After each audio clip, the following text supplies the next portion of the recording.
Until I collapse. Okay, I'm going to stand up here to introduce you. All right? Oh, I don't need a mic. Okay.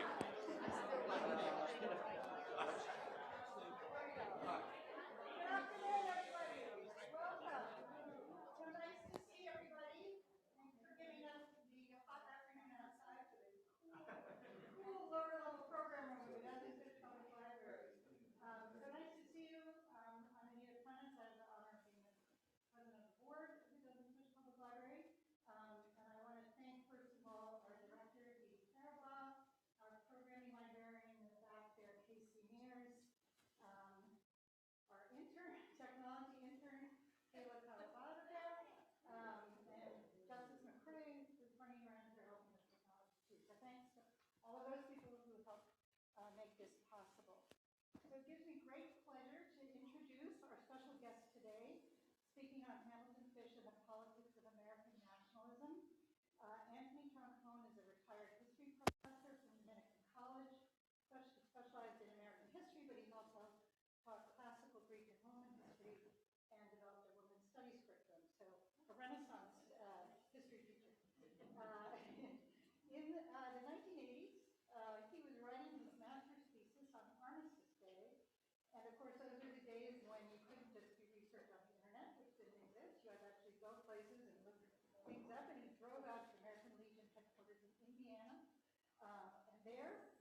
mind if I stand down here?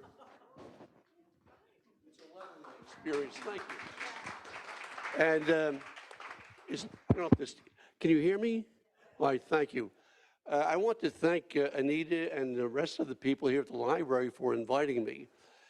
It was a bolt out of the blue email that I received from Anita regarding Hamilton Fish.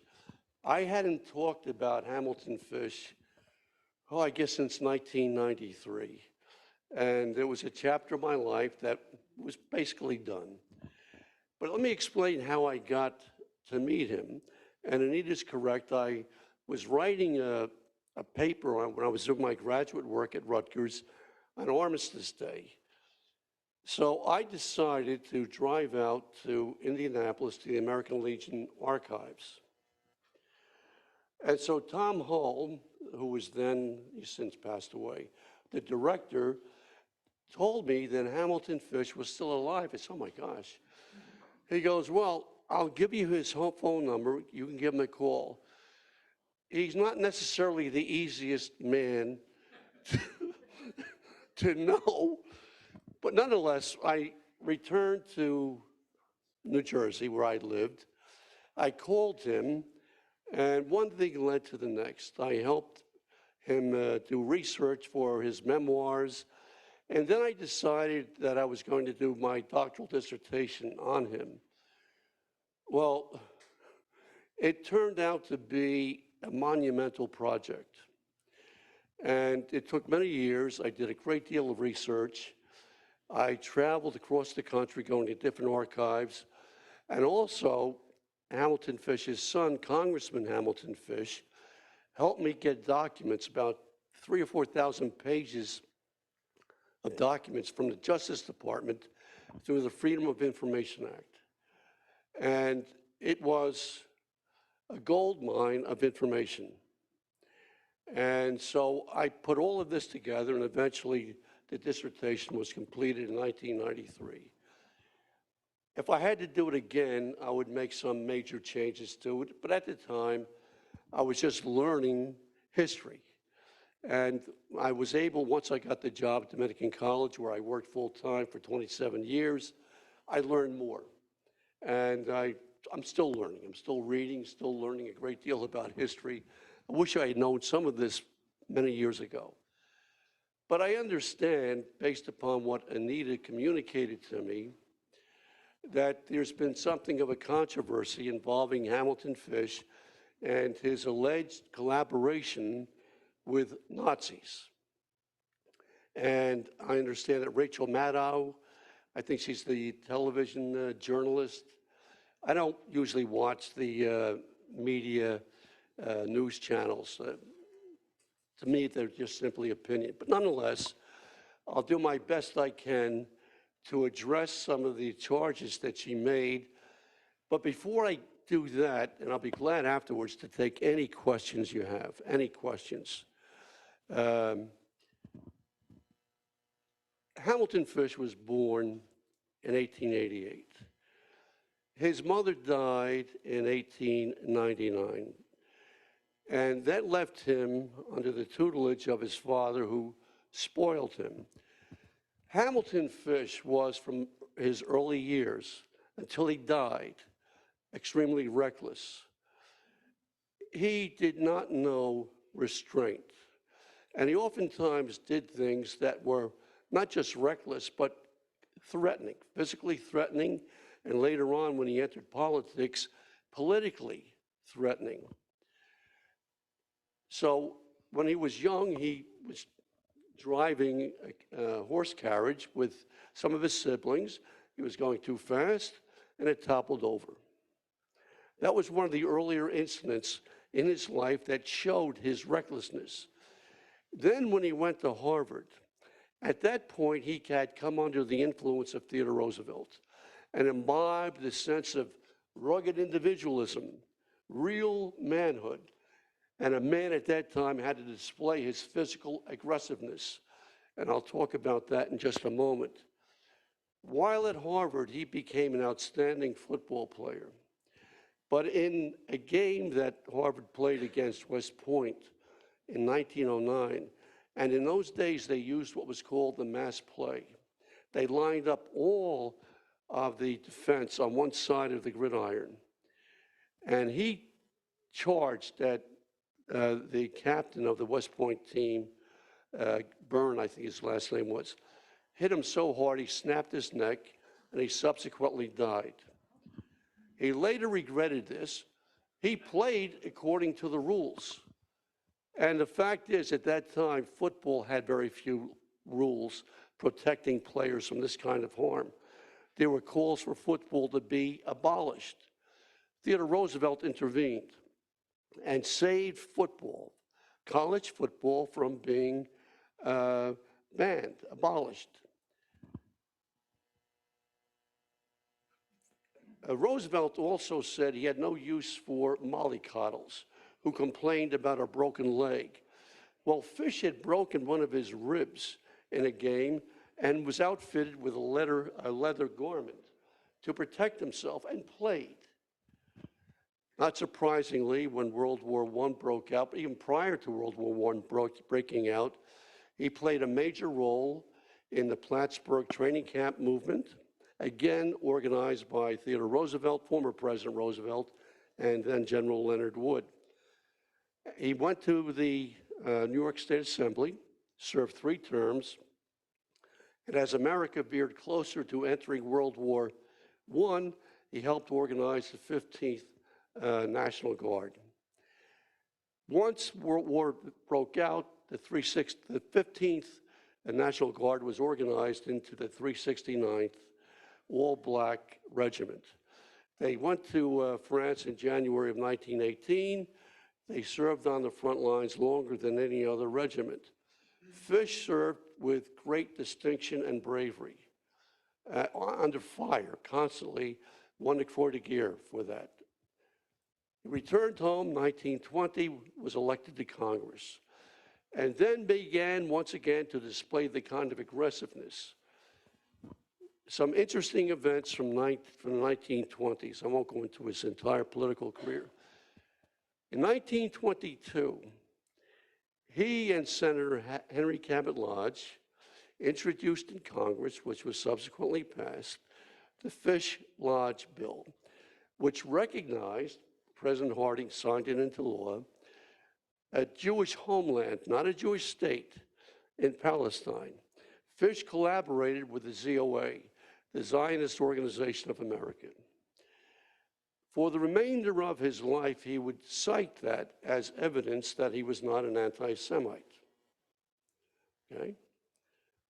I never heard him, by the way, and I worked with him, socialized with him for many years. Not once did I hear him utter anything that was anti-Semitic, okay, number one. And he would constantly refer to the Fish-Palestine resolution as proof of his anti-Semitism. All well and good. 1930, he chaired the Fish Committee to investigate communism in America. Now, at that time, there were many who started to believe that Jews were involved in an international conspiracy to topple Christian democracies. The protocols of the learned elders of Zion circulated widely, not just here in America, but in Europe. Winston Churchill believed them to be true. Former French Prime Minister Clemenceau believed them to be true, and in fact had called for the extermination of Jews. This is something many people are not fully aware of. So there was, anti-Semitism was rampant in the 1920s and would become even more so during the Great Depression years of the 1930s. Fish used that committee to prove that he was the foremost expert on communism in America. He did not uncover any extensive plot, but he did demonstrate there were people in America who were pro-communist or socialist, leaned far to the left. But he never argued that Jews were involved in an international conspiracy. And in fact, he rejected charges that Jews controlled the international economic system. He even said to me clearly, and he said it publicly previously, that Anglo-Saxons controlled the banking system and financial markets. Jews were beginning to enter banking, but they didn't control the international finance system, despite what the protocols of the learned elders of Zion, which later on were proved to be bogus. Court case emerged in Europe, and they were demonstrated to be utterly bogus. But nonetheless, Fish never claimed that Jews were involved in an international conspiracy, rejected that. Now, until the latter part of the 1930s, he had gotten along relatively well with Franklin Roosevelt. And in fact, when Fish was in the assembly, he and Franklin got along quite well. Roosevelt helped him politically, urged him to go into the assembly. But by 1930, that all changed. The United States began to reel from what became the Great Depression, and as it worsened, Hoover's popularity sank, and of course, Roosevelt received the presidential nomination in 1932. Fish gave the keynote address before the Republican convention here in New York State, and he excoriated Roosevelt. Roosevelt never forgot that. And this would mark the beginning of what would become a fierce hatred shared by both men. Hamilton Fish would tell me, oh, I didn't hate Franklin Roosevelt. I despised him. There was no doubt about it. It was pure hatred, unadulterated hatred. In the 1930s, Fish did not hesitate to strike out at Roosevelt, branding him a would-be dictator, filled with power lust and all the rest, constantly attacking him. And of course, Fish was also Franklin Roosevelt's congressman, and in every election received more votes in Hyde Park than Franklin did. But the enmity grew stronger and deeper and more enduring. By 1938, it was clear that Europe was moving closer to war. Fish had played an instrumental role in having neutrality acts, a series of them passed in the 1930s. By 1938, there were calls to have those acts repealed. And Franklin Roosevelt was, I'm sure as most of you know, an internationalist. He wanted to provide more support to Britain, but his hands were tied. Now, interestingly, in 1938, Germany annexed Austria. And it was becoming increasingly clear that Jews in Europe were threatened. In July of 1938, Roosevelt called the Evian Conference in Europe, in France, in which a number of nations met and were talking about ways to rescue Jews in Austria and Germany, to find a safe haven for them. The only nation that offered to harbor, take in some Jews, was the Dominican Republic. The dictator, Trujillo, who had an unusual relationship with Hamilton Fish, and I'll explain that momentarily, agreed to take some Jews in, about 1,800 in an area that would become known as Sousa. And the year before, Trujillo had massacred thousands of Haitians. He was a bloodthirsty dictator. Hamilton Fish had ripped into him, branding him a bloodthirsty tyrant. Now, in 1938, he had visited the Dominican Republic and allegedly had received $30,000 from Trujillo to speak at a Columbus Day event. This was made public. So Hamilton Fish said he took a fee smaller than that and donated most of it. Hamilton Fish was never wealthy. He had the name and that was it, but he was not a wealthy man. Roosevelt and the heads of the other nations never accepted any Jews. Roosevelt never came out once and condemned the Holocaust. And in fact, in December 1942, there was a meeting at the White House headed by Rabbi Weiss and the heads of other prominent Jewish organizations. And they implored him to speak out about the Holocaust that was emerging in Europe. And they demanded that Roosevelt get rid of Breckinridge Long, who had obstructed any attempts made to help European Jews. Roosevelt refused to say anything about the plight of Europe's Jews. He kept the war political and did not want to introduce anything moral into it. I'm throwing that out to you to let you know that this was a period of time that was rampant with anti-Semitism, and even Roosevelt, even though he was not an anti-Semite, one of his closest friends was Henry Morgenthau. But nonetheless, many people were reluctant to speak out about the Holocaust. Hamilton Fish did. He did speak out publicly about it. Again, he was just a congressman from here in New York, a district that at that time was basically rural.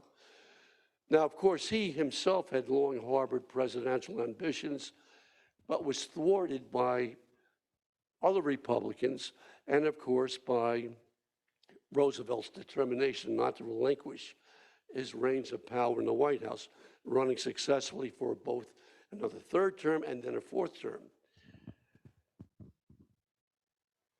Hamilton Fish, however, in 1938, on the eve of the war, which broke out, as you know, September 1st, 1939, headed the Interparliamentary Union to go to Europe, to meet at Oslo, and to talk about ways to promote peace, even though it had become pretty much clear that there was no way to prevent what was soon going to be another European war. He traveled to Europe individually, much to the anger of other members of the Parliamentary Union, which was bipartisan, containing both Republican and Democratic members of Congress. He met with officials in Britain, traveled to France, met with officials there. He had been urged to do this by Bernard Baruch, who had concocted this wild-eyed scheme to resettle Europe's Jews in Chad, Africa, to address what was then called the Jewish question. There were many people at that time talking about the Jewish question, that somehow Jews were the thorn in the political side of the European nations, especially that of Germany. Things got even worse for Hamilton Fish while he was in Germany. He met with Ribbentrop, and this offended Franklin Roosevelt, Secretary of State Hull. Roosevelt wanted Hull to have Fish prosecuted for violating the Logan Act. Hull said he wouldn't do that, but Roosevelt was furious. To make matters worse, Hamilton Fish was flown to Oslo in Ribbentrop's private plane. And that, of course, upset Republican members of Congress and other members of the Interparliamentary Union. And he thought, this is what he would later claim, that he could somehow have the war in Europe averted by simply having the Danzig corridor detached from Poland and returned to Germany. It wasn't going to happen. No one was going to sate Hitler's territorial ambitions. That wasn't going to happen. And so by now, Europe, the war broke out, and the United States was getting closer and closer to getting itself involved in the war. 1940, Roosevelt decides to seek a third term. And I think he knew this going back to 1938. He read the political tea leaves and saw an opportunity. Franklin Roosevelt loved power. He really did.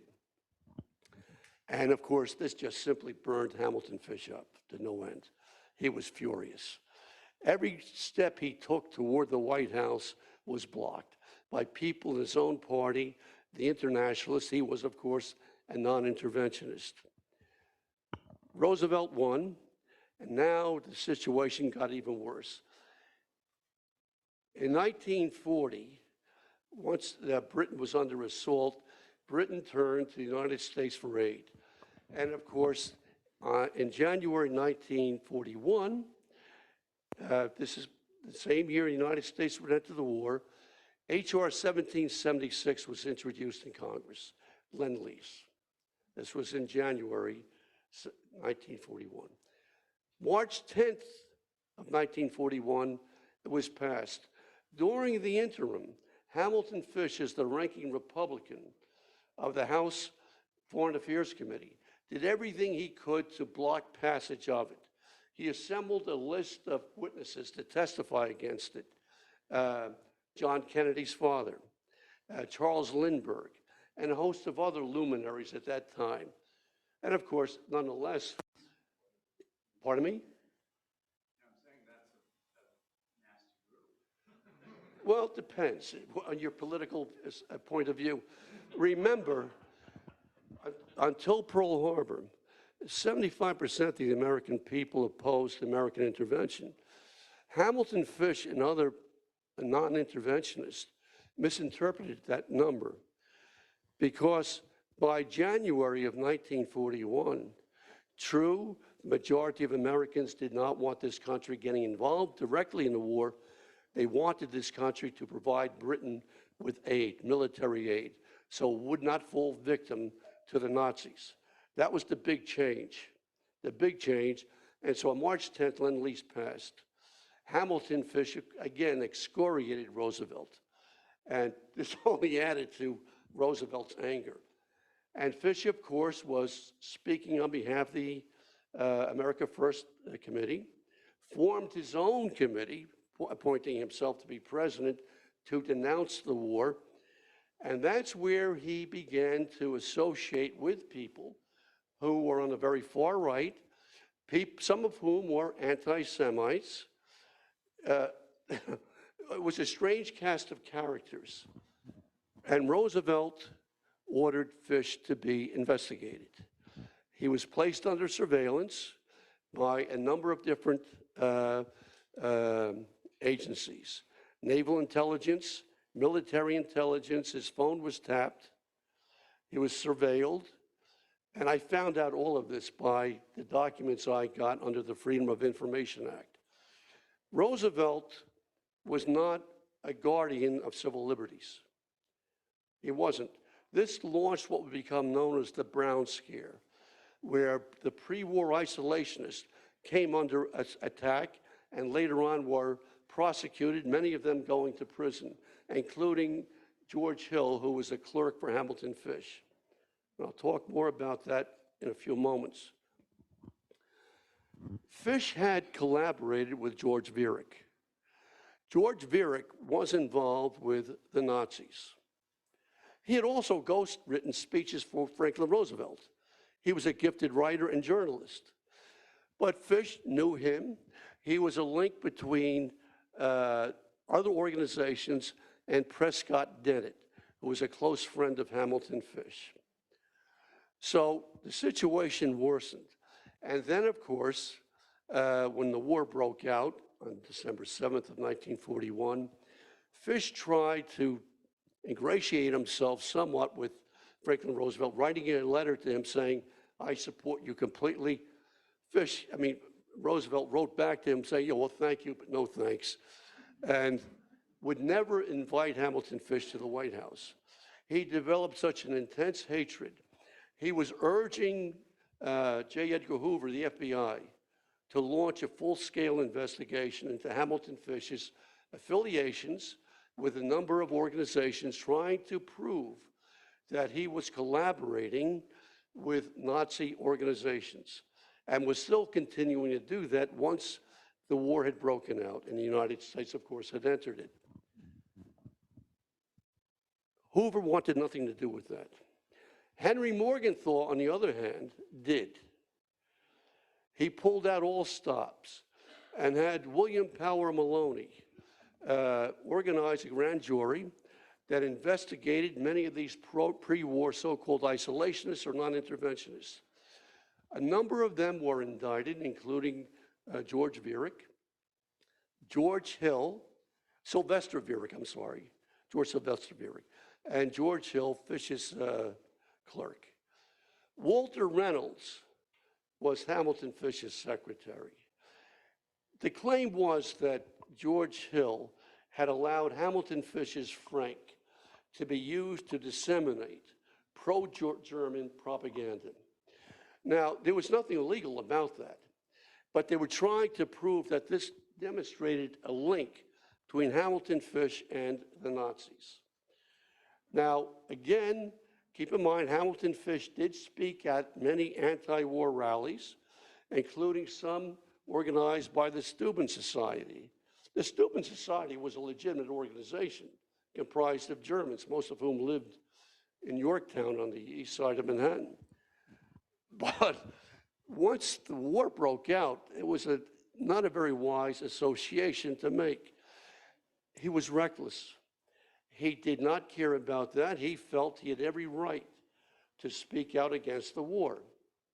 He felt he had a legitimate right to do that. And he was angry that the government was now trying to prosecute him. He was subpoenaed to appear before the grand jury. He tried to stonewall it, but Congress finally told him he had to comply with the subpoena. Well, when he took the stand and testified, fireworks broke out between him and Maloney. They got very angry. Well, the upshot is that Fish was not indicted. George Hill was, and subsequently went to prison. I think he was given a sentence, if I can recall correctly, of 2 to 6 years. Okay? By now, Republicans in New York State were turning against him, as they were nationwide. And he came under increasing attack. And he was fighting desperately to save his political life. And then he had to handle charges coming from the American Legion. California had some Legionnaires there who were working with the Treasury Department to have Fish indicted or at least thrown out of the Legion.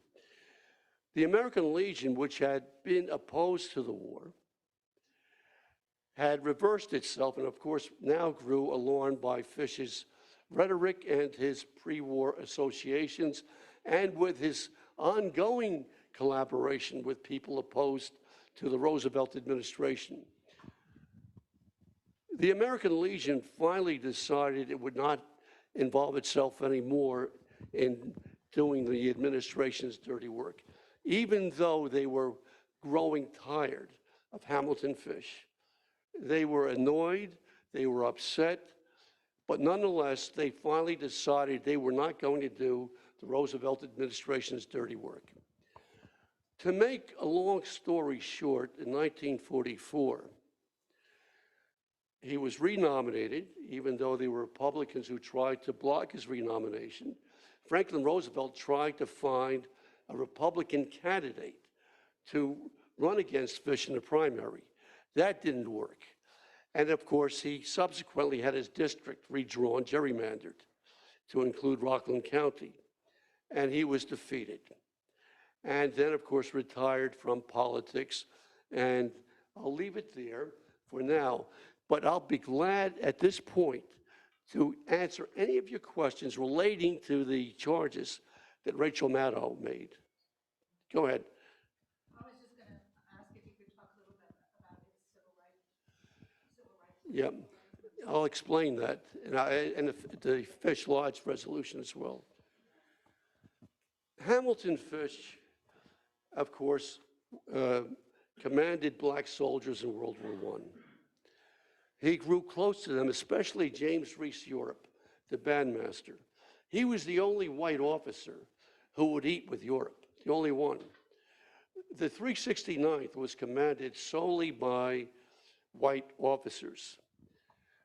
The purpose of the 369th in the original creation, the 15th New York, was to demonstrate that blacks could lived by the rule of law, could follow the rules, the laws of society, and that they had the right stuff. So when they went to France, they organized the band headed by the famed band leader James Reese Europe. All of their exploits were filmed. And for a long time, I tried to understand why that was. Bill Miles produced a documentary, Men of Bronze, and got most of it wrong. Most of it wrong. He showed some of the major highlights of what the 369th had done in Europe, but he got it wrong. They had hired the organizers of the 369th band members from all over the Caribbean, and they would compete with the bands of France and Britain, and they won every competition. And all of those musical competitions were filmed. And it demonstrated clearly that blacks had the ability to compete fairly, with no leg up given to them, with whites. In this case, white members of the band. They also demonstrated that black soldiers fought just as bravely, if not more so, than their white counterparts. All of this was filmed. Their battlefield exploits, what the band did in the competition.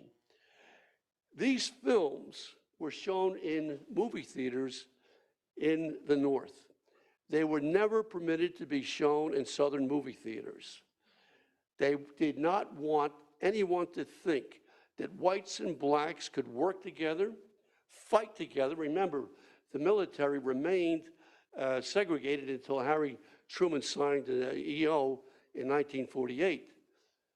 And not only that, they had a lot of trouble when they were training here in the United States, especially at Spartanburg, South Carolina. They came under attack from white soldiers, and when they were stationed in Long Island, an Alabama regiment tried to go to war with them. So that's why they were hastily sent to France in January of 1918. So when Fish returned to the United States and became a member of Congress, he introduced anti-lynching legislation. The first anti-lynching bill had been introduced by Republican Congressman Dyer from Missouri, I think in 1915, 1916. Woodrow Wilson was an arch racist, wanted nothing to do with that. In fact, he showed that racist birth of a nation in the White House. But when Fish got to Congress, he introduced anti-lynching bill. Southern congressmen, to a man, would hurl these racial epithets at him.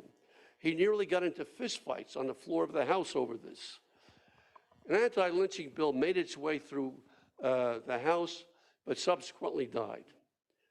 But he became a lifelong advocate of civil rights for African Americans, became a supporter of the Wagner-Costigan anti-lynching bill in 1938, and Roosevelt vetoed it.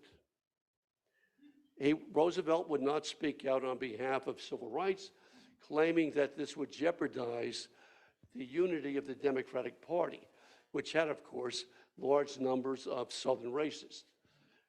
But in 1938, the New Deal basically had come to an end. He really didn't need Southern Democrats unless he planned to go for a third term. That's why I believe that he had made up his mind, following the annexation of Austria by Germany in 1938, that the war was going to break out sooner or later, and he wanted to be a wartime president. And I think that was one of the factors that he was considering in his decision not to support the Wagner-Costigan Act. Now, getting back, as I mentioned before, my memory's not as sharp as it was when I was years ago. It's not. No, I've gotten older and I don't have my notes in front of me. But in any case, the Fish Lodge bill, I didn't know it at the time when I was writing my dissertation, that much about Henry Cabot Lodge.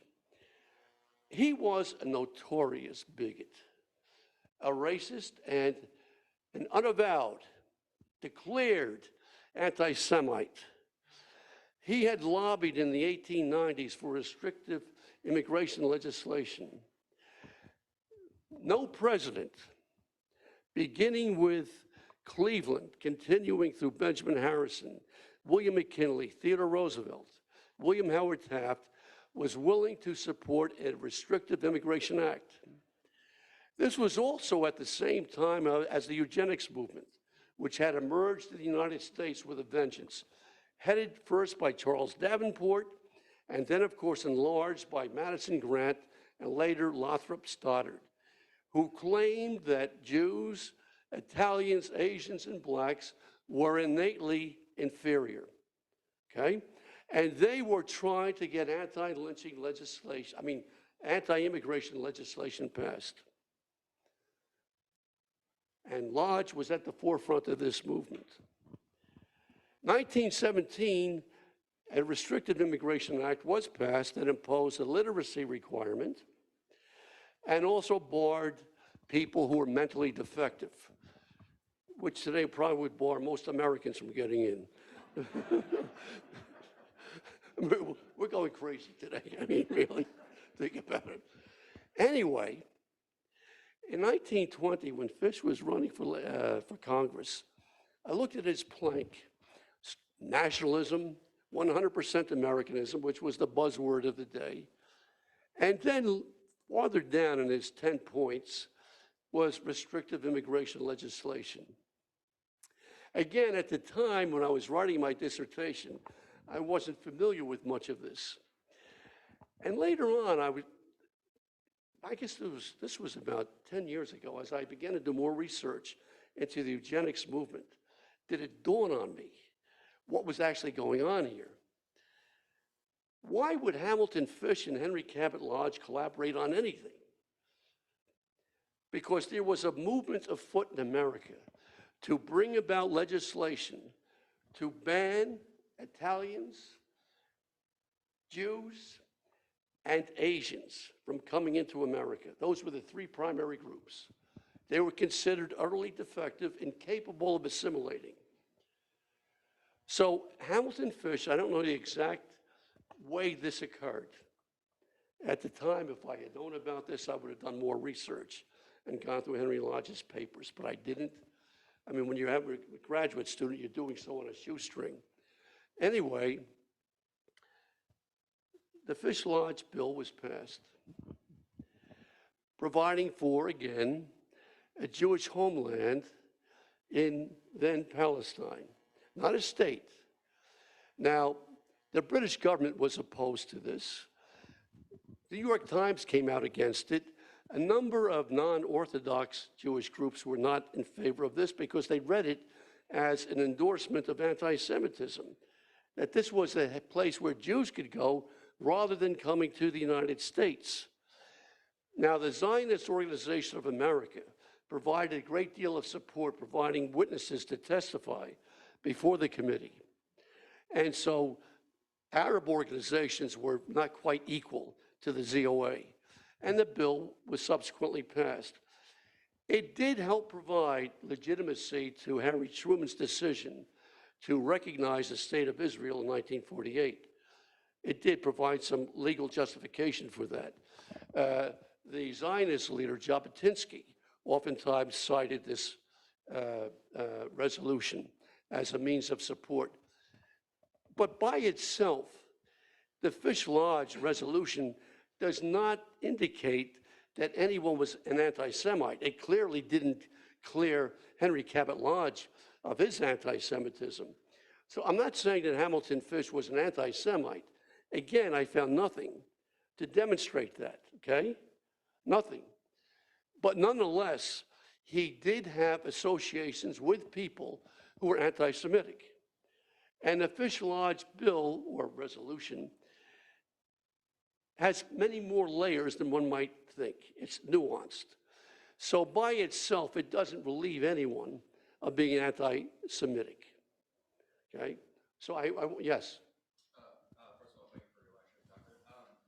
Just a question regarding Fish Lodge and things like that. Did that include deportation to a homeland, and was that going to be militarily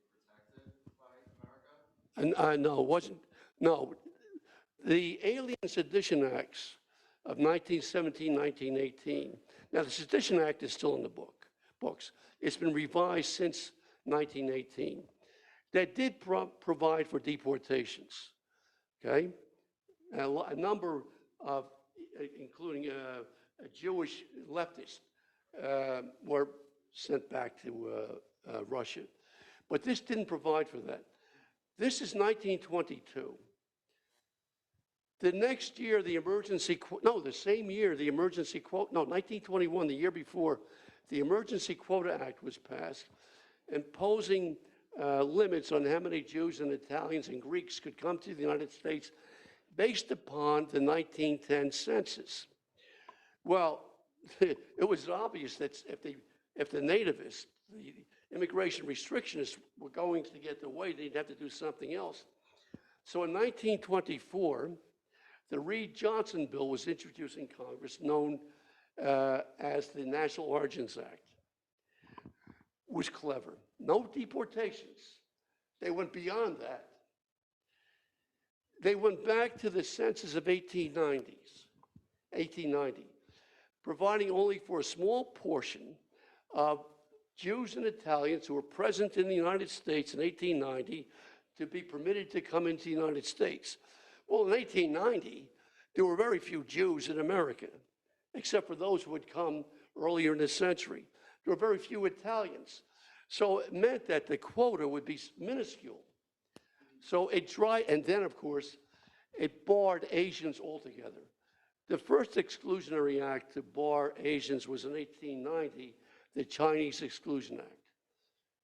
1880. That barred the Chinese from coming in. But there were growing numbers of Japanese living in the United States, especially in the West Coast. And there were many nativists on the West Coast demanding that the Japanese be removed or prevented from coming into the United States because they were buying up all the property. They said this later in the 1980s. And so this was a direct aim at the Japanese. So after 1924, all the Japanese were no longer permitted to come to the United States. The 1880 Act, barring the Chinese, was lifted in 1943. About 400 Chinese were permitted to come in that year. It was wonderful. Yes, sir. Hi, I've read your dissertation with immense admiration, and yeah, I think touching on the concept of like the lodgefish stuff, the anti-Semitism, about how you said in here that in 1939 you said it was to curb Jewish immigration, and then is like the sort of dichotomy between these like really anti-Semitic beliefs, like in his anti-communism hearings, which I think you characterized as implicit reaffirmation of the protocols of the Elders of Zion, and then sort of that conspiracy between the Jewish communists and the black community. But I wanted to ask, but that's juxtaposed with his real concern and caring for the Jewish people and his kind of constant, wish to save those Jews. And there's one moment, I think he's writing from, I think it's during his visit to Germany, where he arranges for 3-month exit visas for certain Jews with his in-laws there. And in doing so, when he's talking to the person in New York that he's arranging with, he says, Fish had personal knowledge of the German plans for Jews. Meltzer quotes Fish as telling her, their solution, Fanny, is concentration camps where the entire Jewish population will be wiped out. And Fish later agreed that that was an accurate thing. So that was like, prior to Dirac and all of that. And still, attempt to. Let me just interject. That's based upon, that's, right. Well, my question was like, was how he reflected on that kind of later in life. Like, was that knowing that beforehand, like, and did that affect like his isolationism, or like how did he see that? It was post-political career exculpatory, because that's based upon a book written by Fanny Holtzman, a celebrity attorney. in her book, The Lady and the Law. This is what she said that Fish had recounted to her. Roosevelt was furious that Fish somehow had managed to send some German Jews to attend the World's Fair. He was furious. This was unnecessary meddling in foreign affairs. Now, no one publicly had said on the German side in 1939 that Hitler intended to exterminate the Jews, but already concentration camps had been created much earlier in the 1930s. And already he was planning to exterminate the developmentally and physically disabled. The, I forget the T40 program, but a TR40 program. Nonetheless, if German generals or German officials had told Fish this in 1939, he certainly didn't reveal it publicly when he returned home to the United States. Now, again, I can't prove, I cited that in the dissertation, but in considering Fanny Holtzman's relationship to Hamilton Fish, you have to take it with a grain of salt. Did he really have deep concern for the plight of Europe's Jews? I know he didn't believe that German Jews or European Jews should be exterminated. But for him to get involved in a scheme to have them relocated to Chad, Africa, it was a pipe dream. That wasn't going to happen. So again, you have to weigh this very carefully. Yes, sir. As I recall it, I listened to Rachel's presentation a couple months ago, and my recollection is that her main case against Fish focuses on his associate, I guess it was Vera, who used the franking privilege to spread a lot of Nazi propaganda. Yes. So I guess I have a couple of questions. One is, was he aware of that? Number two, I presume that there was a kind of a Venn diagram of isolationists and pro-German folks in Congress. He wasn't the only one, right? Right. So I guess I'm curious to know more about his history with that subculture in Congress. You know, and how did he react? How did he relate to it? There's a big story there, and it went on for a couple of years, right? It wasn't just No. It goes back to the 1930s. Yeah. He used Prescott Dennett, who helped him organize an anti-war organization to keep America out of the war, out of Foreign War Committee. Dennett and Viereck had this relationship, and Dennett used Fish's frank, without Fish supposedly knowing about it, to disseminate pro-German or pro-Nazi propaganda. George Hill, in my opinion, was thrown under the bus. Walter Reynolds, it is true, was his secretary. George Hill was a clerk, a World War I veteran he claimed he took pity on, that did this. But again, there is no direct evidence saying that Hamilton Fish knew this. But moreover, he said a lot of this pre-war information that was disseminated under his frank was not illegal. He had every right to do that. Now, at this time, the Roosevelt administration, as I said earlier, had pulled out all stops, did everything in its power to have Fish indicted. And I looked through all of the documentation that was made available to me. The wiretaps, the surveillance, and all of his financial records that were combed through.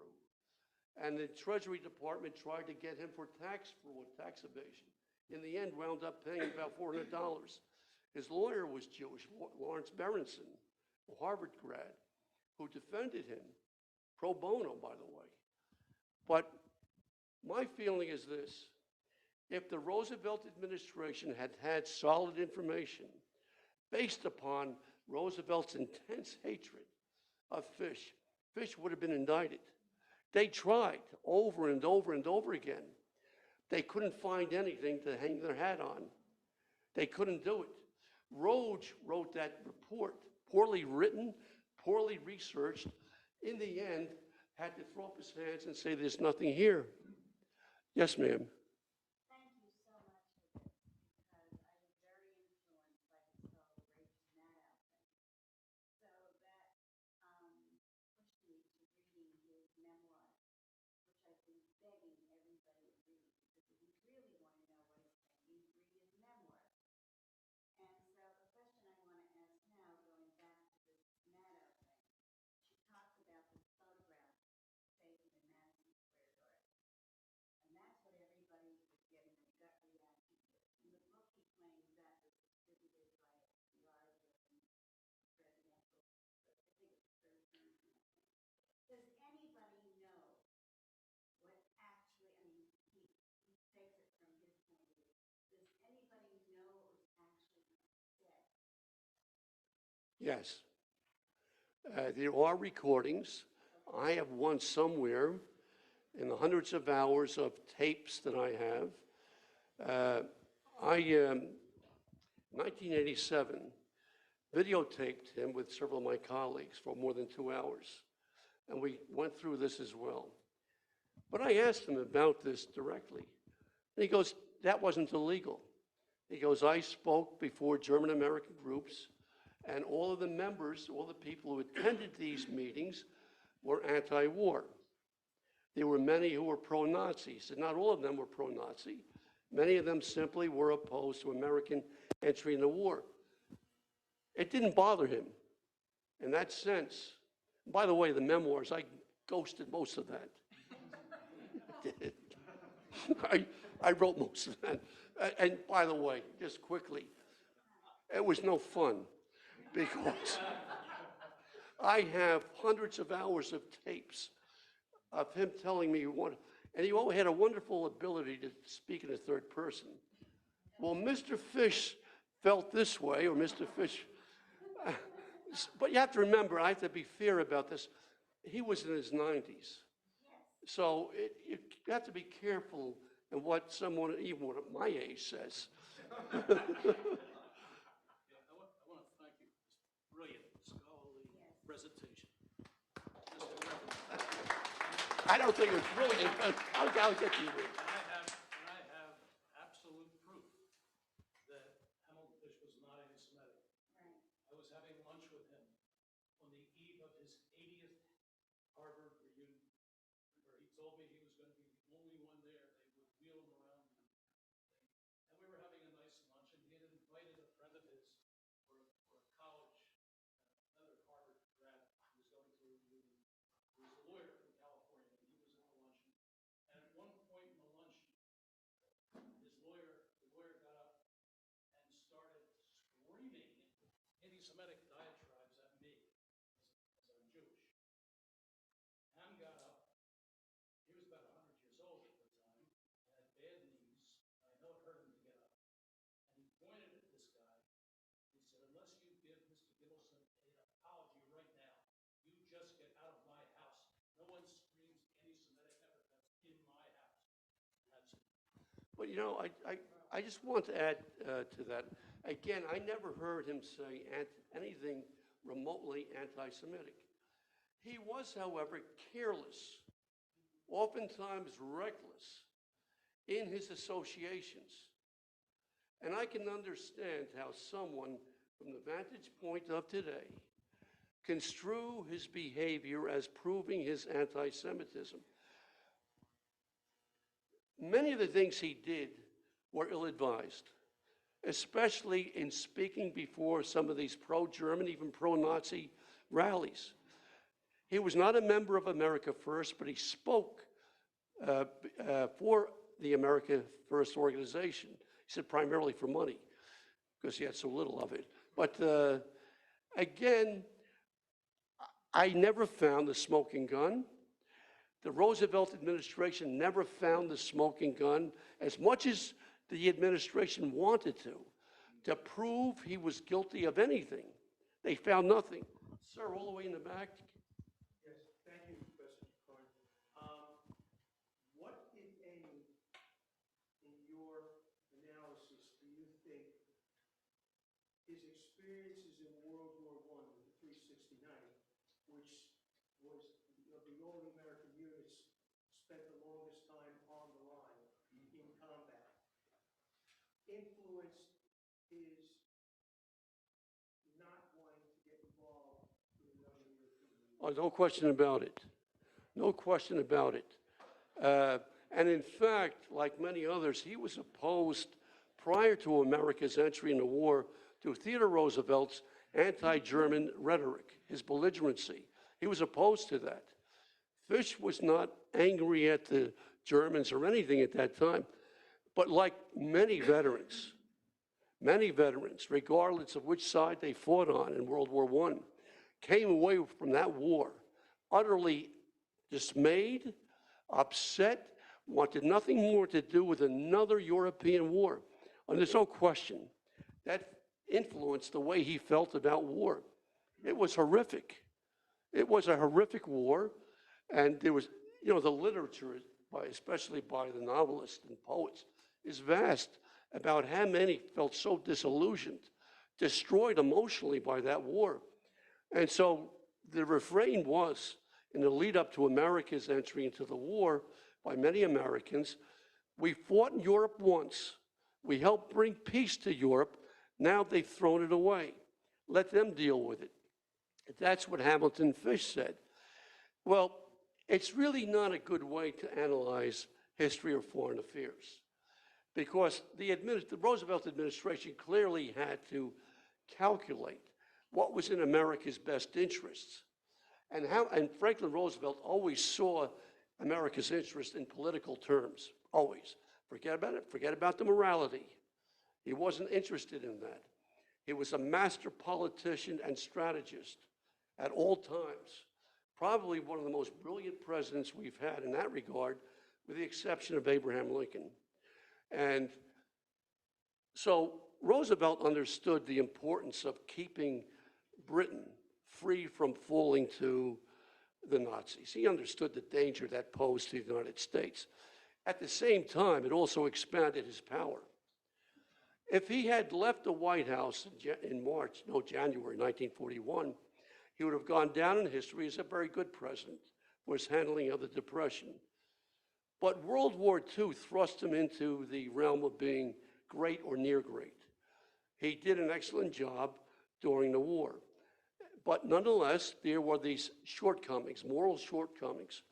You could read Kenneth Davis's book on Franklin Roosevelt, the wartime president, and he admires Roosevelt, admires him, but he had to admit in the book how disillusioned he is with the way that Roosevelt did not stand up and do anything on behalf of Europe's Jews. He never did. And it was a serious moral shortcoming. But again, we're dealing with this today. Many Americans today feel we have no interest in what's going on in Ukraine. We have a hyper sense of nationalism, symbolized, I guess, by Donald Trump.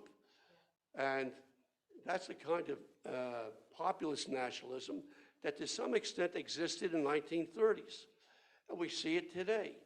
Are you going to say that to those Americans opposed to doing anything on behalf of Ukraine's war with Russia, that the United States should disengage itself? It's a legitimate debate, but nonetheless, if you frame it in purely political terms, you leave out the moral implications. And so this is where we're faced with a serious problem. And it's not easy. And of course, for Roosevelt, he was an internationalist. Remember, he was an assistant secretary of Navy in the Wilson administration. And he came away from the war with a different perception of it. He came away as a committed internationalist, not as a non-interventionist. There's the difference. Yes, sir. Didn't Hamilton Fish also have an interest or attempt to change the terms of the treaty that was a result of, the treaty that caused the suffering in Germany that brought The Versailles Treaty. Hitler, that brought Hitler Yeah, he thought, as many did, that the Versailles Treaty was vindictive, harsh, unnecessary. And he wasn't the only one. There were many people who felt the same way. And the Hoover administration tried to redraw the terms of the Versailles Treaty, at least in terms of Germany having to pay reparations. And that goes right through the 1920s, beginning with Harding, Coolidge, and later on Herbert Hoover. Yes? I know that this is not about the British relationship with Roosevelt. It's about Hamilton Fish. But I do think very much I'm British born, and from our perspective, we see the relationship, which now is called the special relationship, that really FDR did foster, and I think with Churchill.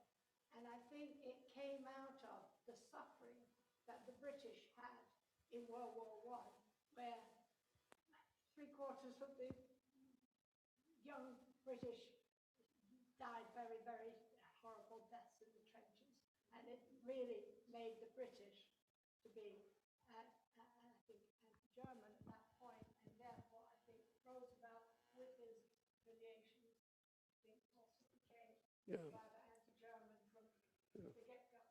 That special relationship emerged in 1895 when the United States resolved the conflict between Britain and Venezuela. But it's clearly Franklin Roosevelt strengthened that relationship. Hamilton Fish, you have to keep in mind, had a grandfather, the first Hamilton Fish, who was probably one of America's greatest Secretary of State. He was a great Secretary of State. But he harbored intense anti-British feelings. Most Americans did in the 19th century. Britain was not especially nice to the United States in the 19th century, okay? We don't remember, Britain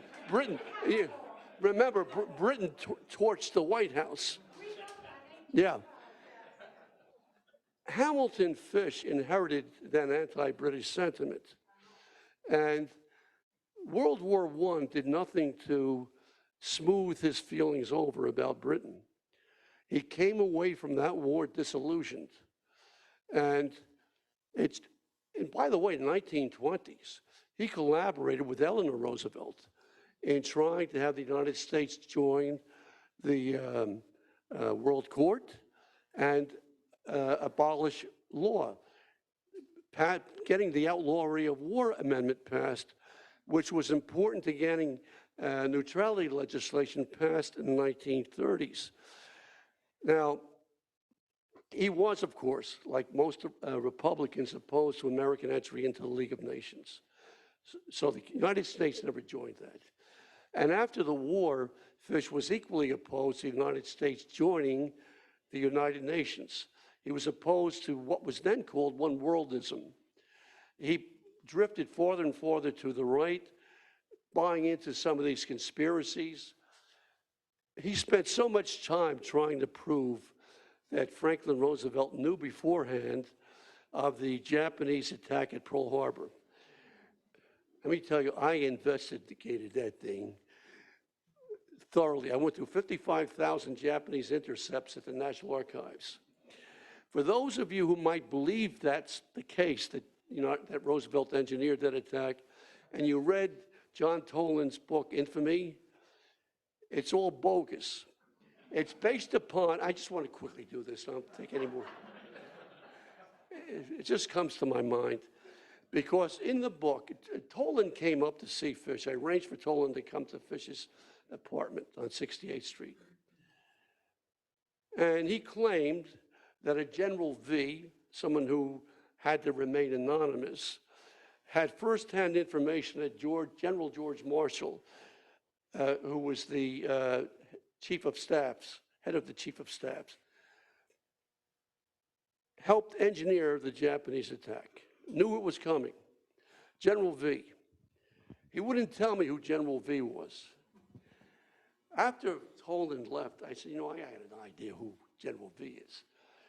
there was only one general who was very instrumental in World War I in planning for an American response to entering the war, and that was General Wedemeyer.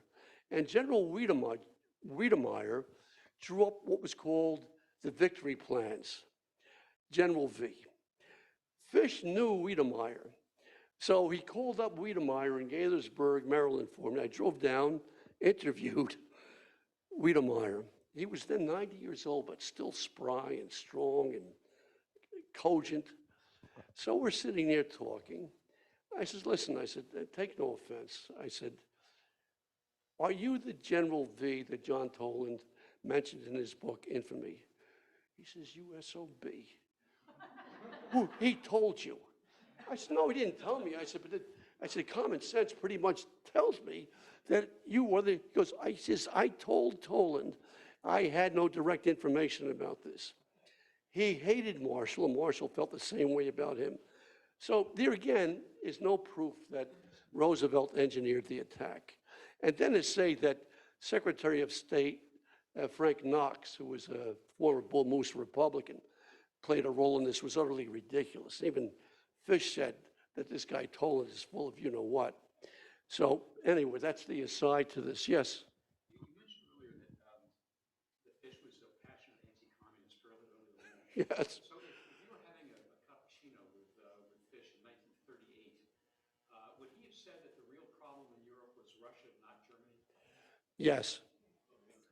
And he would say, as he told me, he told many others, that the United States should have let Stalin and Hitler fight it out, kill each other off.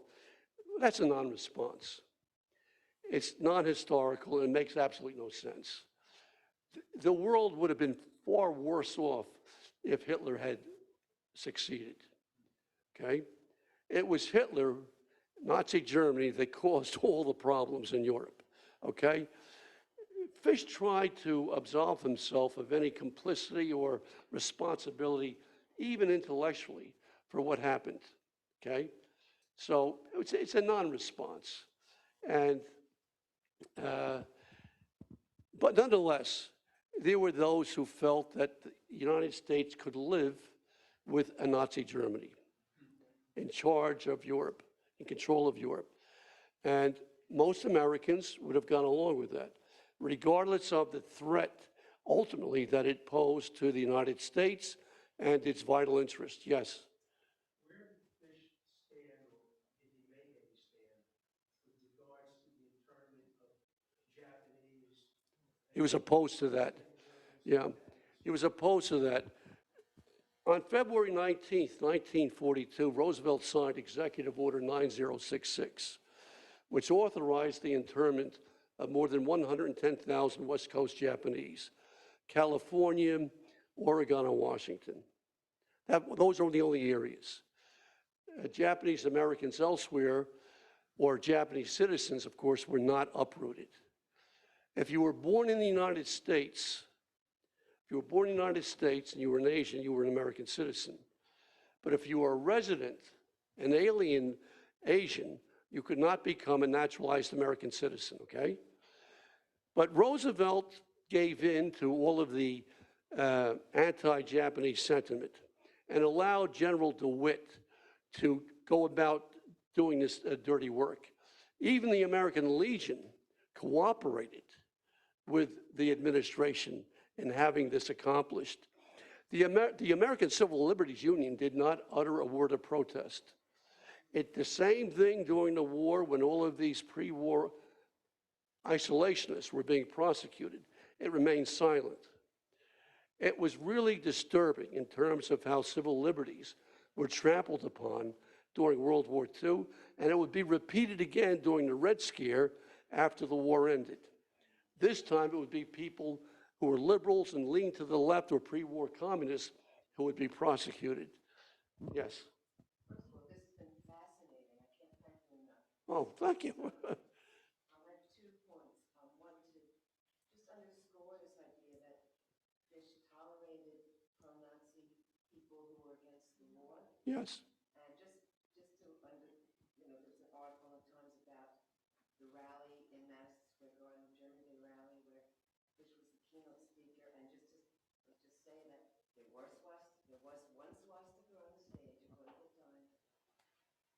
a Nazi anthem was played, and a third of the audience did the Nazi salute, and there were speakers That's right. who did support Nazism in Germany. That's right. Okay.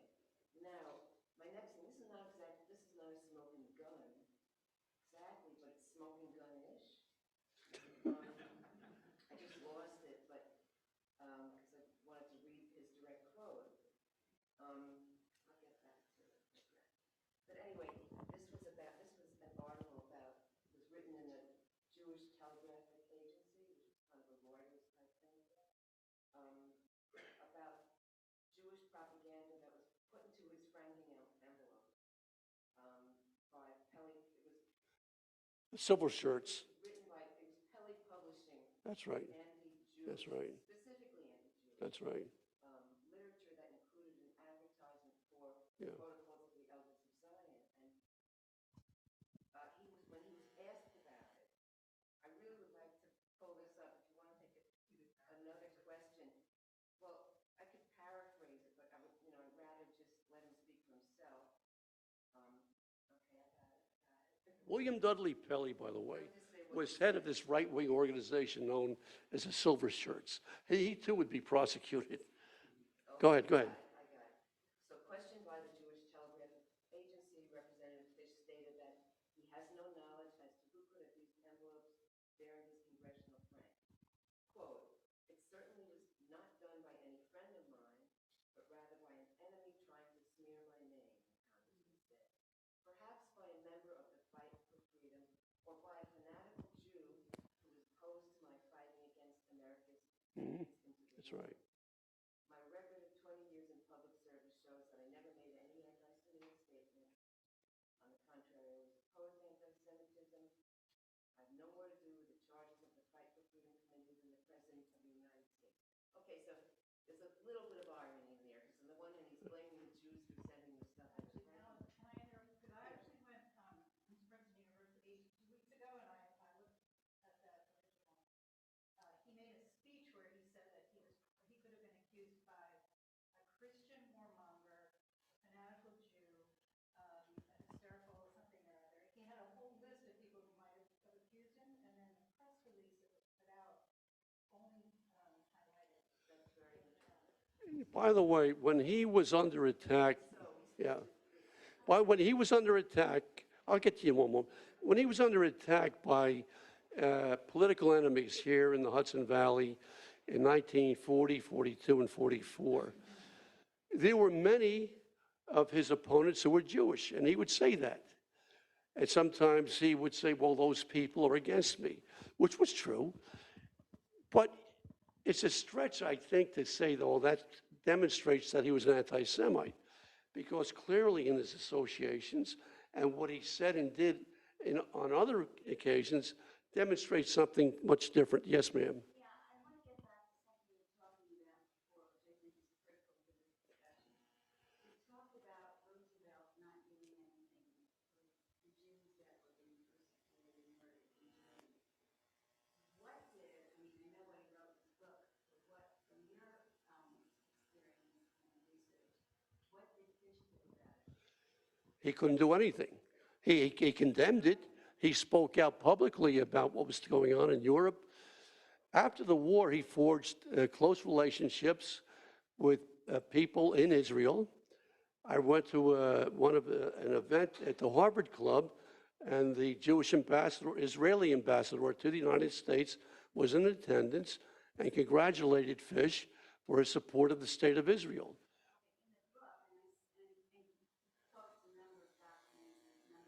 Yeah. That's right. That's right. Contrary to what Roosevelt knew, Breckinridge Long, Assistant Secretary of State, went to great lengths to suppress any information. Rabbi Weiss spoke out about this. And of course, when Roosevelt told him in December 1942 that he could disclose some of the highlights of their meeting, the New York Times didn't publish anything about this until page 20. But on page 20, yes, sir, you had your hand up? Oh, yes. So, yeah, I mean, my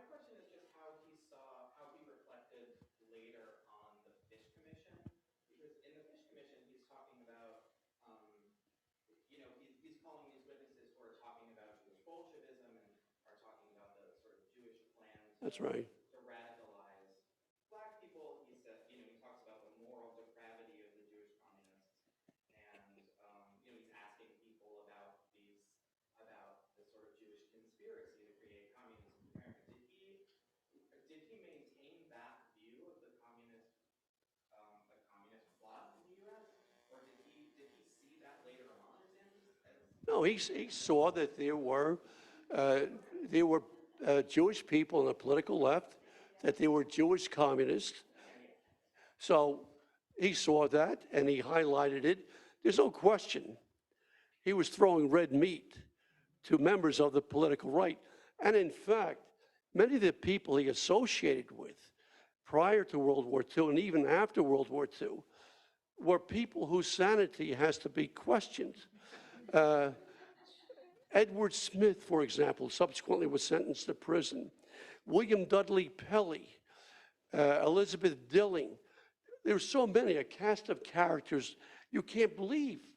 The letters that they would write to him and the letters he would receive from people across the country clearly were so anti-Semitic that things they were saying about Jewish people, he never responded to them. He kept the letters, but he never wrote a letter back.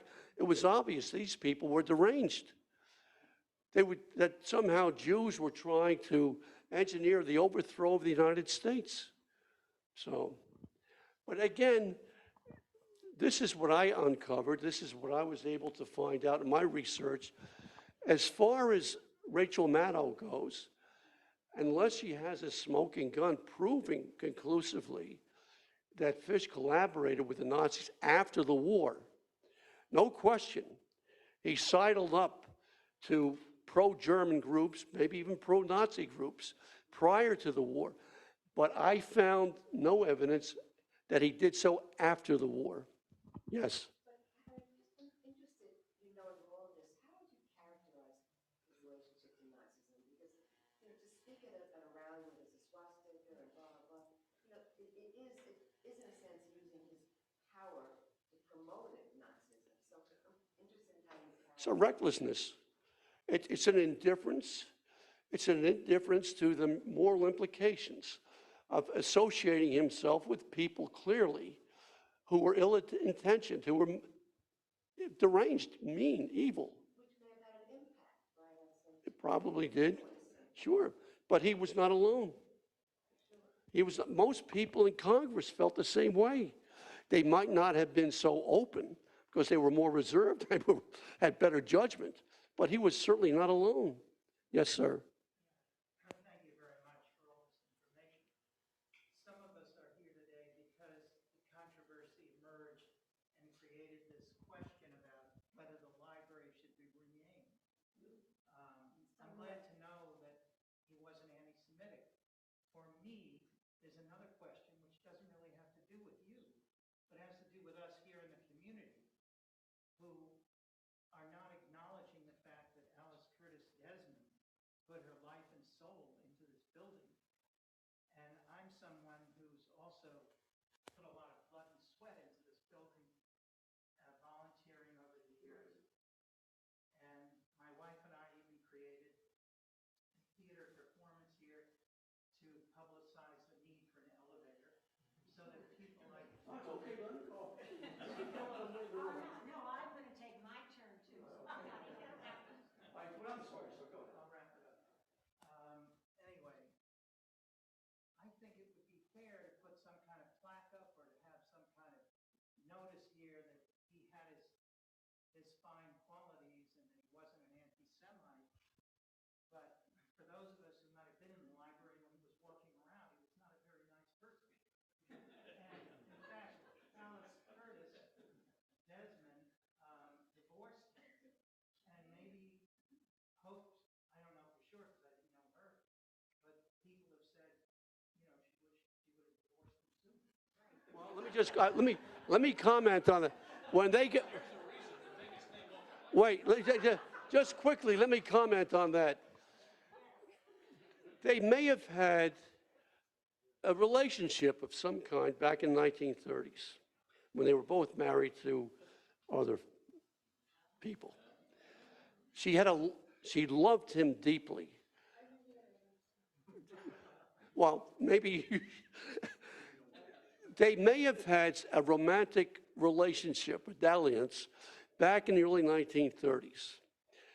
But she had a lifelong love affair with him, if it were, only platonic, but she loved him deeply. Well, after his second wife died and he renewed his relationship with Alice Desmond, they got married. I think they went on a honeymoon to Bermuda. I'm not so sure. But she toasted her by saying, the fish men know how to marry well. And then she moved into her mansion, I guess Newburgh. He built a large pendant area off the back of the house, which he filled with animals. And Hamilton Fish was careless about a lot of things. And he would step on the droppings and then walk in the house all over her rugs. She would get angry. He would call her a communist, a humanist, an internationalist. He even went so far as to threaten her. He brandished a gun. And she said, I want out. I want a divorce. He said, the fishmen don't divorce. Well, she had her attorney contact him and offer him $1 million. And the fishmen proved they can be persuaded to divorce.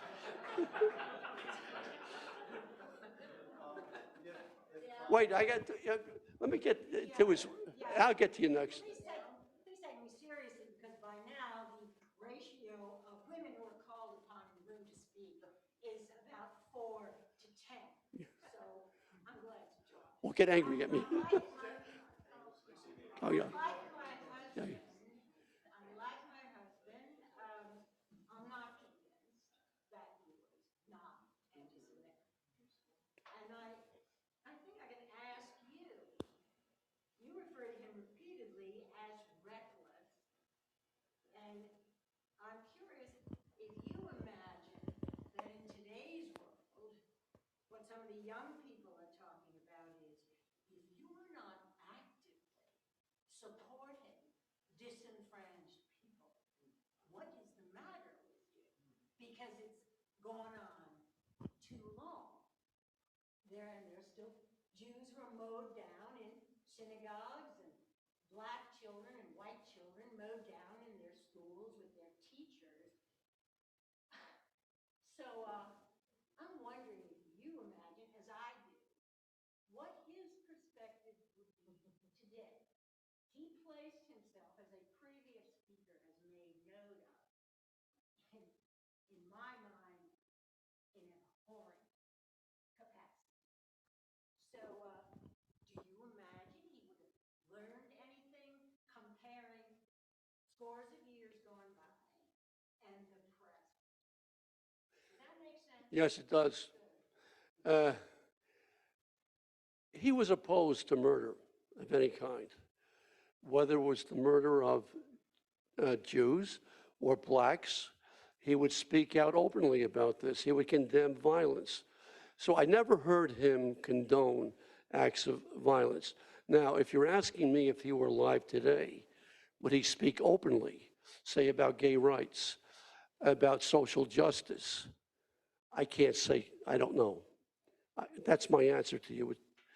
I just don't know. There are many people today who acquiesce by silence in what takes place in society. The murders, the shootings, the gun violence, the assault against human decency. Yeah, these are things that are very troubling. And unfortunately, many people don't speak out. Many people. It's not just people of prominence. But as you know, we live in a very polarized society. What I hate to say this, perhaps I shouldn't say it, but I thought about this a number of times. If he were alive today, would support Donald Trump. Think about that. No, I'm just saying, when you talk about, if you've been following David Brooks, his columns, I don't know if you've been reading his columns at times, he has spoken out about the divide between a heightened sense of individualism and the morality that should be deeply embedded in human behavior, in human action, and the decline in civility. So again, a lot of this can reflect on someone like Hamilton Fish, not necessarily him, but I can't answer everything about the man. And I understand your feelings, your anger perhaps, but I don't know how else I can address it. I mean, is there something else that you would like me to say? No, I'm not. No, I'm not evading the question. No, feel free to comment. I really. Well, let me say this, sir.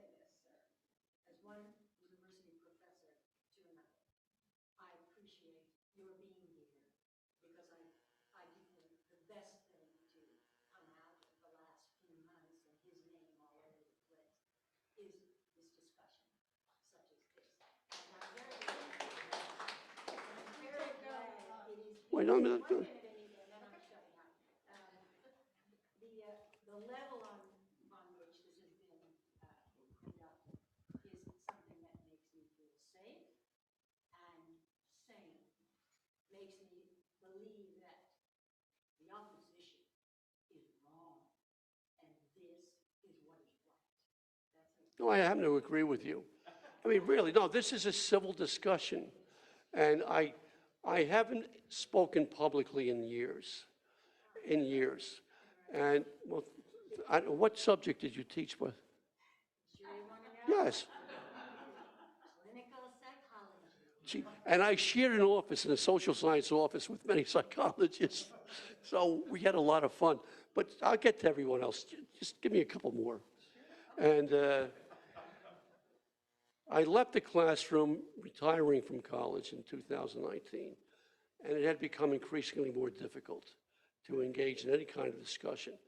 But speaking publicly, I haven't done it in many years, in large part because of the breakdown in civility. It's really become very difficult today. Even with family members, I don't talk to them about politics. It's very strained.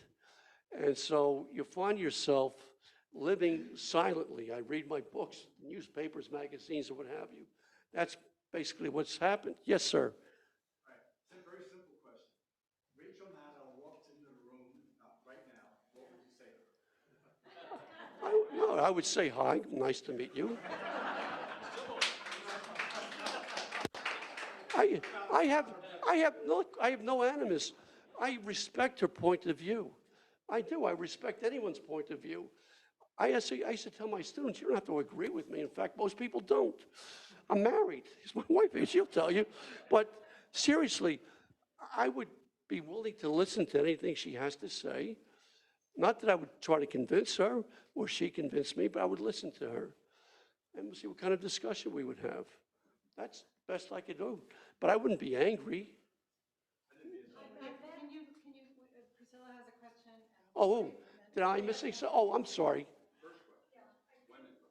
me, one of the most interesting parts of your presentation, thank you so much, and of our conversation following it, is not whether or not Hamilton Fish was anti-Semitic. To me, what's most interesting in this conversation is how and in what way, if at all, did any actions that he took or actions that he did not take, being in a position of power, contribute to furthering anti-Semitic activities. That to me is the real issue, not was the man himself anti-Semitic. Well, you know, by associating with people who are blatantly anti-Semitic, that gave them the imprimatur of being legitimate or being acceptable. That's disturbing. And that goes back to what I finally would have to conclude is moral recklessness and indifference. He believed openly in free speech. He did this as a member of Congress. He engaged openly in discussions. Oftentimes, what was said was very heated, argumentative, but he believed in free speech. And he also understood that there had to be limits imposed to what you said to other people. But nonetheless, I understand what you're saying. By associating with certain people or embracing certain points of view, you're giving them some degree of legitimacy. And yes, he did that. Now, just quickly, what you may do in terms of your library, that's yours, your decision to make. I'm not here to influence you one way or the other. Somebody else had their hand. Floyd had his hand, and we'll make that the last. Oh, you referred a couple times to his office sending out allegedly Nazi propaganda. And you emphasized twice that was legal, and it struck me that wasn't the question I was interested in. Lots of legal things I don't approve of. And then I understood someone over here to say that in his memoirs, he denied having known this was going on. And what was his position on that? Did he know what was going on? Did he later come to regret it? Or he didn't know what was going on? He went to great lengths to deny it. He said repeatedly that George Hill had done this, working with Prescott Dennett, and then who worked in turn with George Viereck, okay? He said his secretary was Walter Reynolds, and Walter Reynolds assured him that he had no knowledge of this.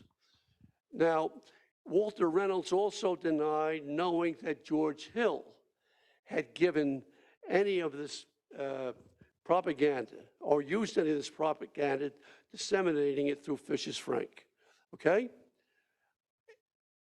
Now, if I were to ask Walter Reynolds if he were alive, how could you not know what George Hill had done? How would you not know this? That's the conundrum. Fish could say, as he did back in the 1940s when they sought to indict him, when he testified before the federal grand jury, I was away from my office many times. I was giving speeches. I was going to meetings. My secretary was Walter Reynolds, who assured me that he knew nothing about what George Hill was doing. But my question would be, well, why would George Hill have decided to do this on his own? What was in it for George Hill? If he was just merely a clerk, then why would he have done this? And without Walter Reynolds knowing. But again, no one was able to prove anything. George Hill took the fall. George Hill, not Walter Reynolds. George Hill did. And George Hill subsequently went to prison. And Hamilton Fish thereafter chose to speak very little about George Hill. But in terms of legality, and that's where I'm approaching this from, there's no evidence proving that either Walter Reynolds or Hamilton Fish knew what was going on. Although Fish admitted that prior to the war, he had used his Frank, as other members of Congress had, to disseminate all kinds of information. But in the case of the so-called pro-German or pro-Nazi propaganda, we're talking about thousands of pages, many boxes filled of these documents that somehow wound up before Hamilton Fish's locker in the basement of the Congressional building. But again, there was no proof, or else he would have been indicted. So you can decide among yourselves how you want to address this. I mean, I'm here to talk about what I know based upon my research, but that's as far as I can go. Thank you. Thank you very much for having me here. I enjoyed it. Thank you very much. Dr. Troncone, you've been talking for almost 2 hours. That was amazing, and so extemporaneously. Yeah, almost. It's I think 4:45, which the library does close at 5, which my staff would love me to remind you of.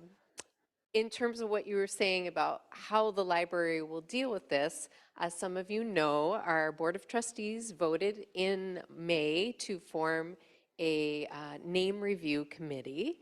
We are in the process of accepting applications for this committee. The committee is made up of community members, board, and staff. I have forms over here which are the application form, and then also it's the process of what the name review committee would be doing. If anyone here is interested, please take an application, come talk to me and Anita, or email us or call us. We will be forming the committee fairly soon, and it will be chaired by myself and the lovely Priscilla Goldfarb. So all I can say is thank you, and thank you so much for your attention, and to Dr. Troncone for all his amazing research and fielding all these questions. Okay.